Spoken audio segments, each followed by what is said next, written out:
a relação entre Max Heimer, Foucault, Bachelard e Ponty.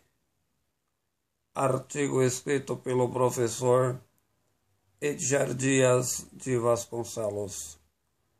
Mackheimer, a filosofia como fundamento das ciências naturais, através do pensamento crítico, a separação entre história e natureza, por meio da dialética analítica, contrariamente à filosofia de Bergson, seu magnífico valor epistemológico, a demonstração acadêmica.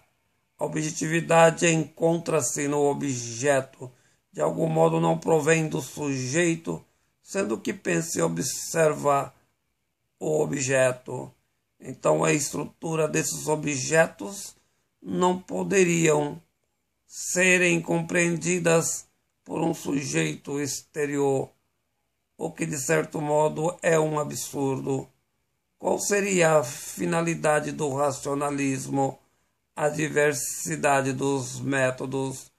Mackheimer parte de tal crítica, entretanto não considera a sua totalidade por ser absoluta e negativa contra o sujeito.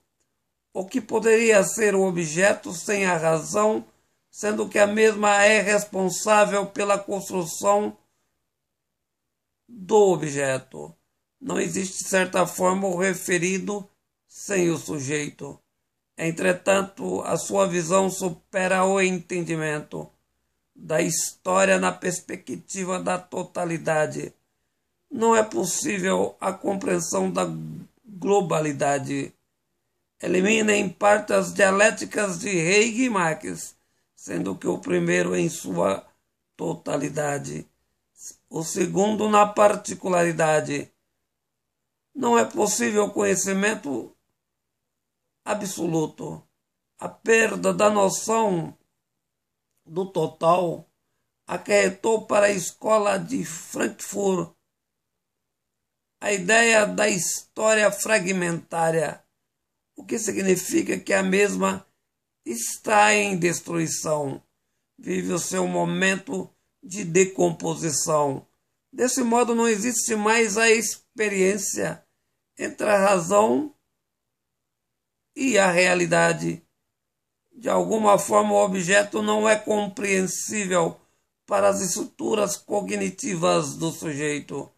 A relativa independência entre objeto e sujeito, motivo pelo qual nenhum conhecimento poderá ser definitivo, representa apenas um instante histórico das fenomenalizações significativas.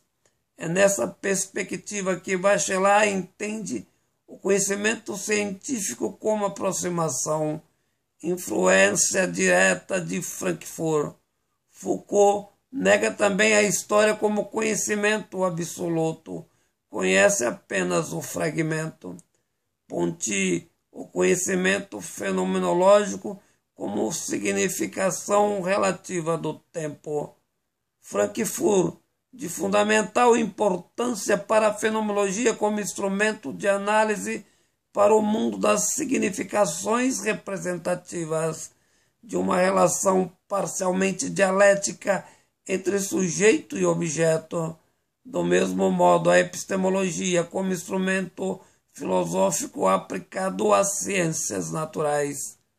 O que significa entender que a história como espaço da criação racional cede opções para a naturalização do saber, sempre por natureza ideologizada, o que leva a pensar que a natureza é regida por leis cegas, a razão epistemologizada.